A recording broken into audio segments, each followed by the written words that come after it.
John 3. There was a man named Nicodemus who was a Pharisee and a Jewish leader.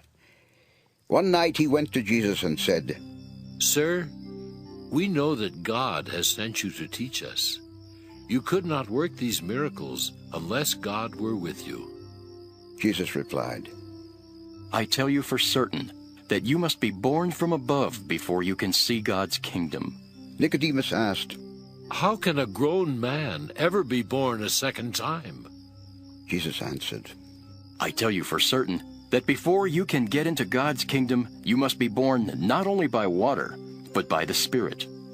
Humans give life to their children, yet only God's Spirit can change you into a child of God. Don't be surprised when I say that you must be born from above. Only God's Spirit gives new life. The Spirit is like the wind that blows wherever it wants to. You can hear the wind, but you don't know where it comes from or where it is going.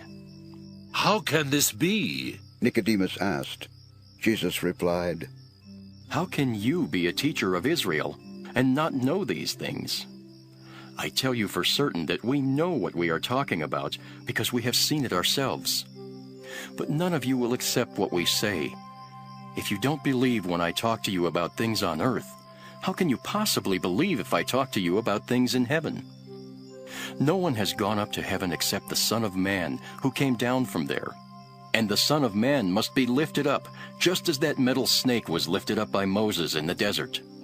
Then everyone who has faith in the Son of Man will have eternal life. God loved the people of this world so much that he gave his only Son, so that everyone who has faith in him will have eternal life and never die. God did not send his Son into the world to condemn its people. He sent him to save them. No one who has faith in God's Son will be condemned. But everyone who does not have faith in him has already been condemned for not having faith in God's only Son.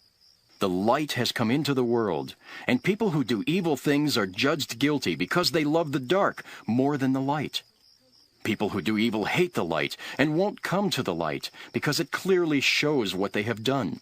But everyone who lives by the truth will come to the light, because they want others to know that God is really the one doing what they do. Later, Jesus and his disciples went to Judea, where he stayed with them for a while and was baptizing people. John had not yet been put in jail. He was at Enon near Salem, where there was a lot of water, and people were coming there for John to baptize them. John's followers got into an argument with a Jewish man about a ceremony of washing. They went to John and said, "Rabbi, you spoke about a man when you were with him east of the Jordan. He is now baptizing people, and everyone is going to him." John replied, No one can do anything unless God in heaven allows it. Surely you remember how I told you that I am not the Messiah? I am only the one sent ahead of him. At a wedding, the groom is the one who gets married. The best man is glad just to be there and to hear the groom's voice. That's why I am so glad. Jesus must become more important while I become less important. God's Son comes from heaven and is above all others. Everyone who comes from the earth belongs to the earth and speaks about earthly things. The one who comes from heaven is above all others. He speaks about what he has seen and heard, and yet no one believes him.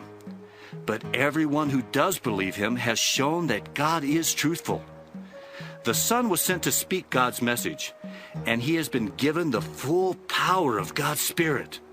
The Father loves the Son and has given him everything.